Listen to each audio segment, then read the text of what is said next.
There's a reason professional poker players wear sunglasses and show no expression. It's not style, it's survival. In high-stakes poker, your emotional reaction to your hand is worth more to your opponents than any card on the table. A micro-expression, a slight widening of the eyes, a shift in breathing, a barely perceptible tightening of the jaw, gives away information that costs millions. The best players don't try to hide their emotions. They eliminate them. They train themselves to feel nothing when they look at their cards, nothing when the stakes rise, nothing when the bluff is called. Because in any game where other people are watching you, and life is that game, what you feel is a weapon that's always pointed at yourself. Machiavelli understood this 5 centuries before poker existed.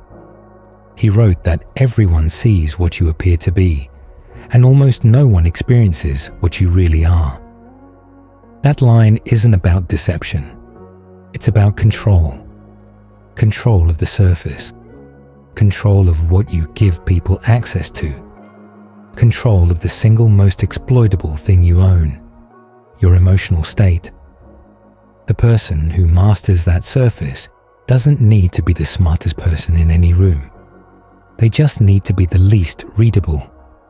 And in a world that runs on reading people, being unreadable is the closest thing to invincible. Every emotion you display is information you're giving away for free. Anger tells people what you care about. Fear tells people where you're weak. Excitement tells people what you want. Sadness tells people where to press when they need you to fold. And you broadcast all of it, constantly, involuntarily, in every interaction where something is at stake. Because you were taught that expressing emotion is healthy, natural, and human. It is human. That's the problem. Being human is predictable, and predictable is controllable. Machiavelli didn't write about emotions as a therapist. He wrote about them as an engineer. He looked at the mechanics of power and observed that the people who held it longest were the ones who gave away the least. Not information, not resources, emotion. Because emotion is the master key. A person who knows what makes you angry can provoke you into bad decisions. A person who knows what makes you afraid can paralyze you at the moment you most need to move. A person who knows what makes you hopeful can sell you anything. You've experienced this. Someone pushed your buttons, not by accident, by design. And you reacted exactly the way they needed you to. The argument that escalated because your anger was louder than your strategy. The deal you accepted because your excitement overrode your caution. The relationship you stayed in because your fear of being alone was stronger than your ability to see what was happening. Every one of those moments was a moment where your emotional state was used as a tool against you, and every one of them could have been avoided by a single ability. The ability to feel nothing when feeling something would cost you. This isn't suppression. Suppression is shoving the emotion down and pretending it's gone while it eats you from the inside.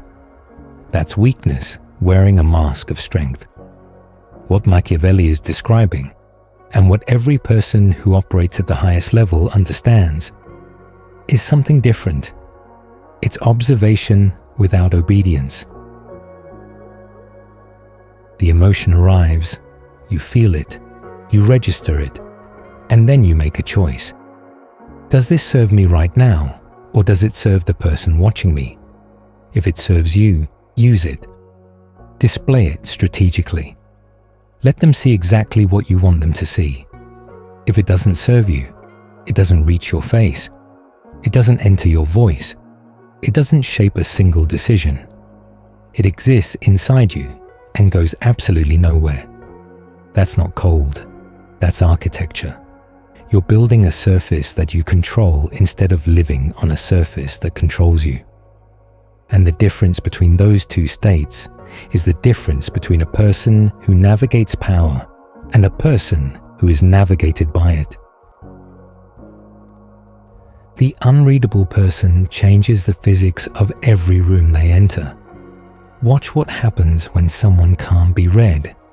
The people around them start oversharing, filling the silence, explaining themselves, volunteering information they'd normally keep hidden. Not because the unreadable person is interrogating them, because human beings are wired to seek emotional equilibrium. When they can't read you, they feel off balance.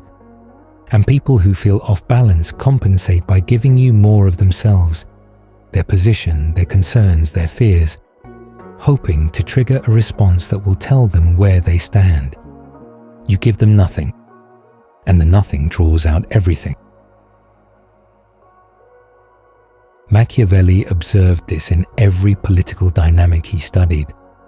The leader who showed the least controlled the most. Not because silence is intimidating, though it is, because silence creates an information vacuum.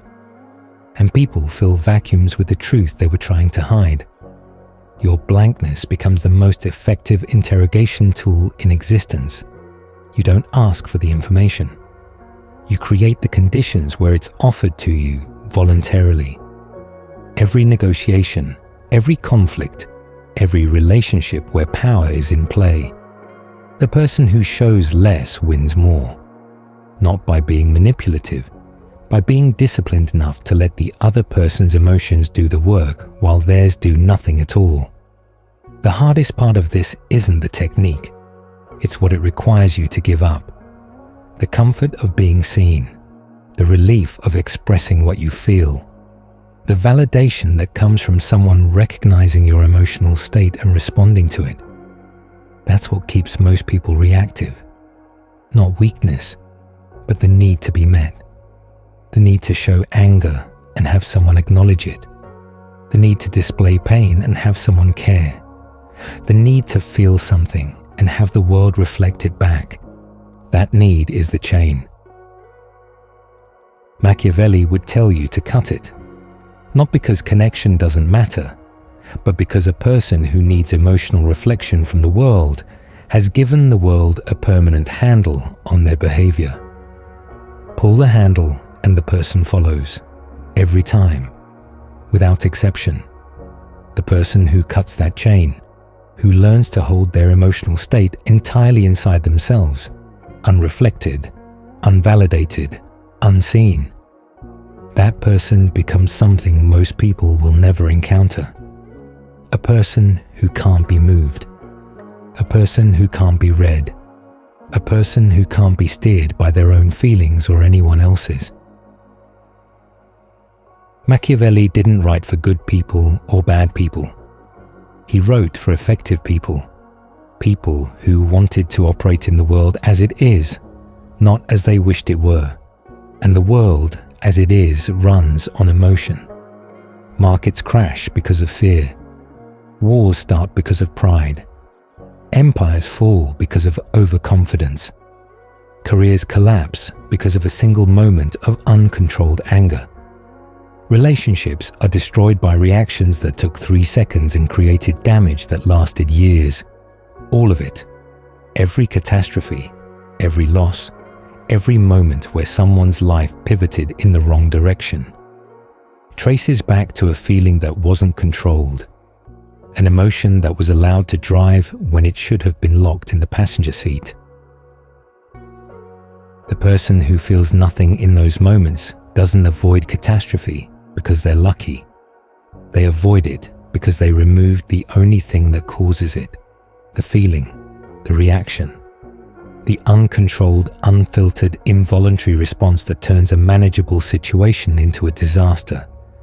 Feel nothing, not forever, not in every moment, but in the moments that matter, the negotiations, the confrontations, the decisions that will echo for years.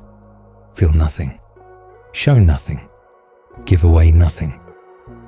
and watch how quickly the world rearranges itself around a person it cannot reach.